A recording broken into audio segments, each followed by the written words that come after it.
Hackpi, aku dengar kemarin ada yang melakukan penetrasi testing ke server KPU. Apakah itu benar? Ini beritanya valid ya guys ya. Halo teman-teman semua, selamat datang kembali di channel YouTube Hackpi. Oke, jadi karena sekarang sedang hangat ya masalah politik di Indonesia guys. Dan banyak sekali isu tentang politik dan banyak yang membawa nama hacker.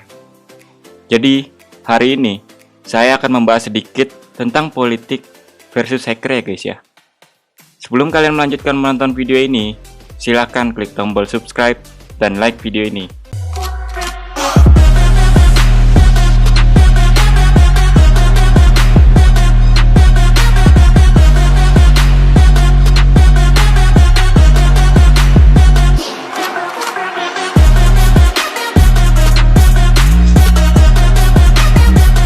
Oke, jadi terima kasih banyak untuk yang sudah subscribe, like, dan share video ini.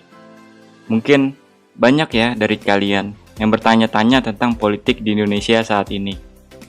Saya juga mendengar banyak isu seperti hacker Cina dan Rusia melakukan peretasan ke server milik Komisi Pemilihan Umum atau KPU.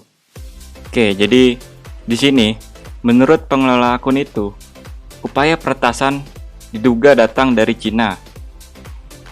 Bahkan menyebut peretasan dilakukan oleh kelompok komunis. Komisioner KPU, Firyan Aziz, membenarkan memang ada upaya suatu pihak melakukan peretasan ke server milik KPU guys. Tapi tidak hanya hacker Cina saja yang melakukan peretasan guys. Banyak hacker dari Indonesia pun melakukan percobaan peretasan ke server KPU guys.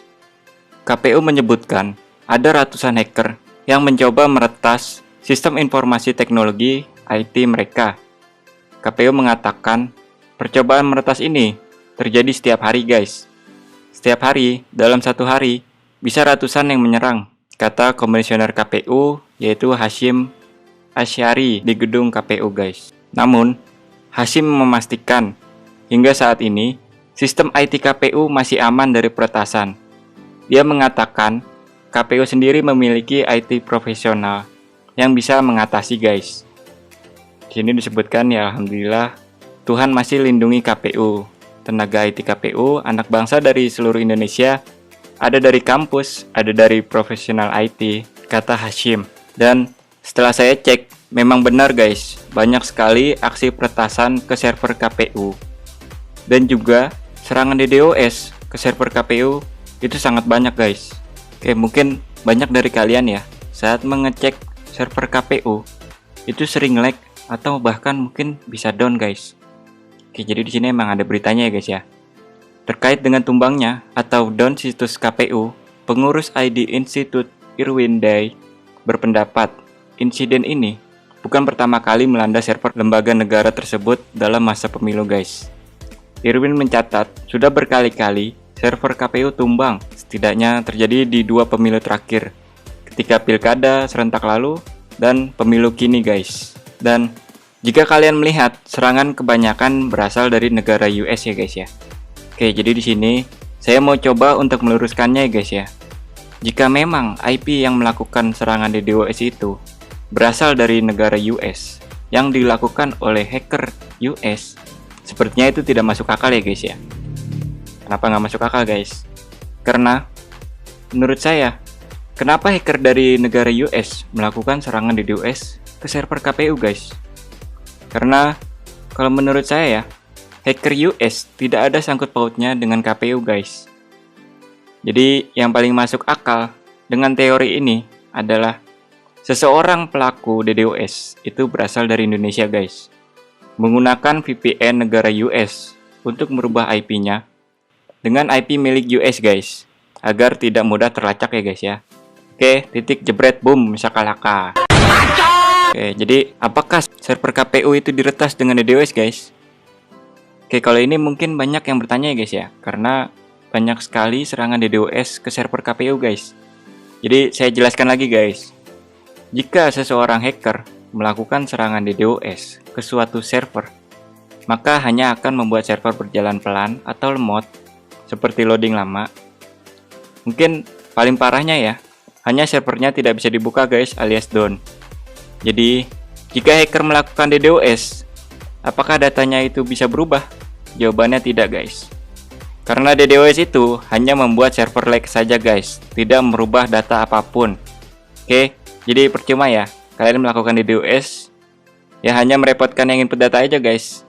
Oke, jadi jangan coba ya guys ya untuk melakukan penyerangan ke KPU guys.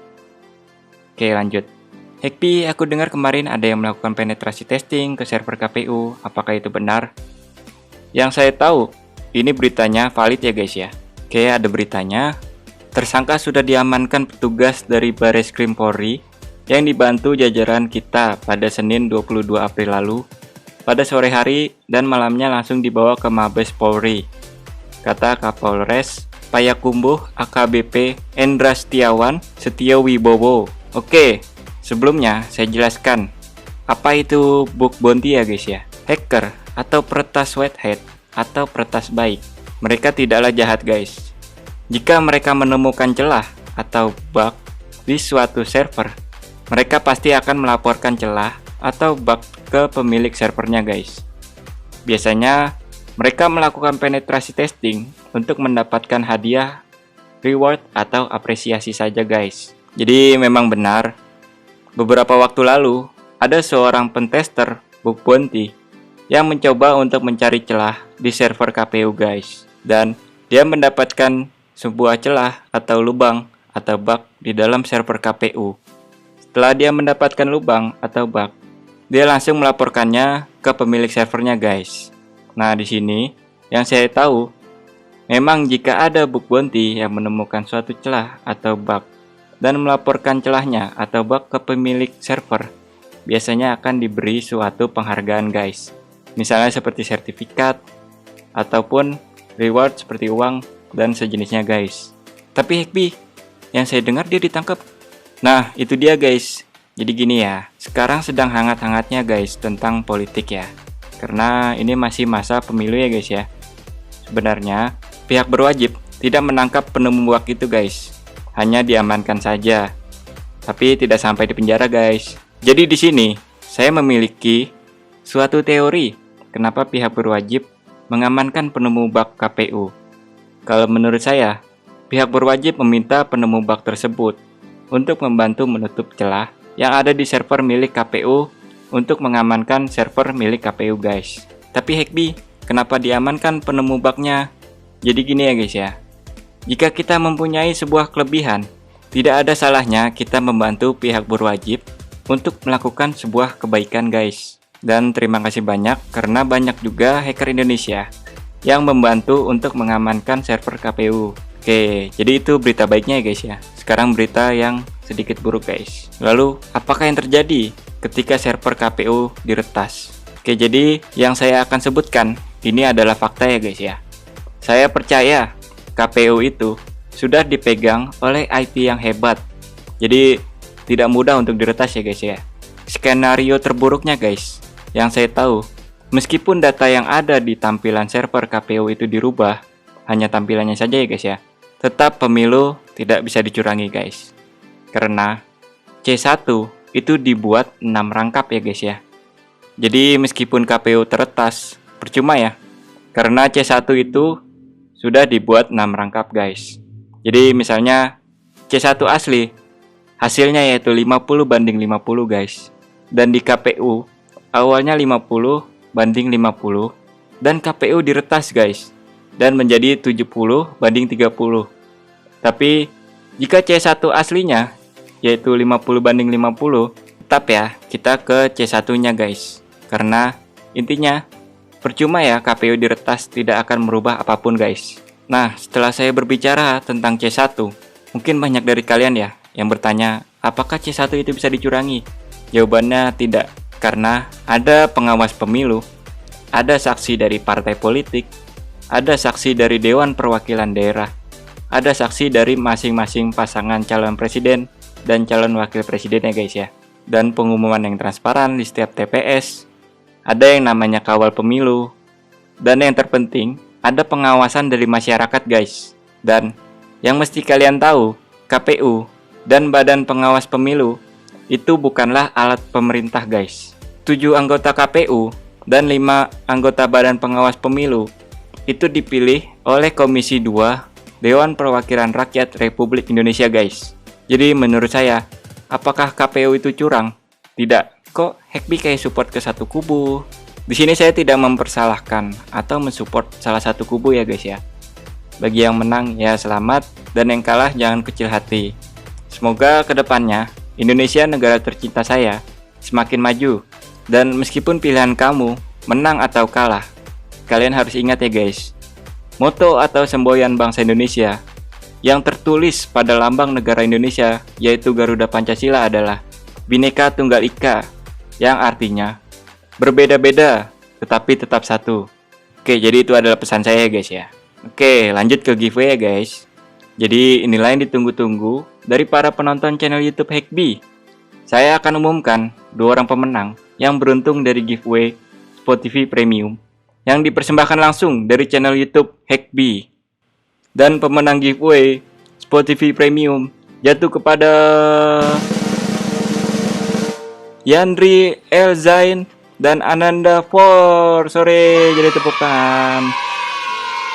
Oke, jadi buat para pemenang, silahkan email saya langsung di admin@jetlucifer.com atau Instagram saya, yaitu hekbi_.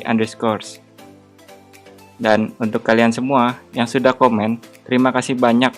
Dan yang belum menang, jangan khawatir, karena Hekbi itu ya memang baik ya guys ya. Saya akan adakan giveaway Spot TV Premium lagi guys. Seperti biasa, untuk ikut giveaway-nya, kalian harus subscribe channel ini, like video ini, dan komen tentang pertanyaan apapun. Jangan lupa untuk yang mau ikut giveaway, cantumkan misalnya username IG, Facebook, atau email, terserah kalian. Yang penting saya bisa kontakin kalian guys. 2 pemenang acak akan saya undi, dan akan saya langsung hubungi ya guys ya. Dan seperti biasa, jangan lupa nyalakan lonceng, jadi kalian tidak ketinggalan video selanjutnya. Terima kasih sudah menonton. Salam damai dan salam hacker.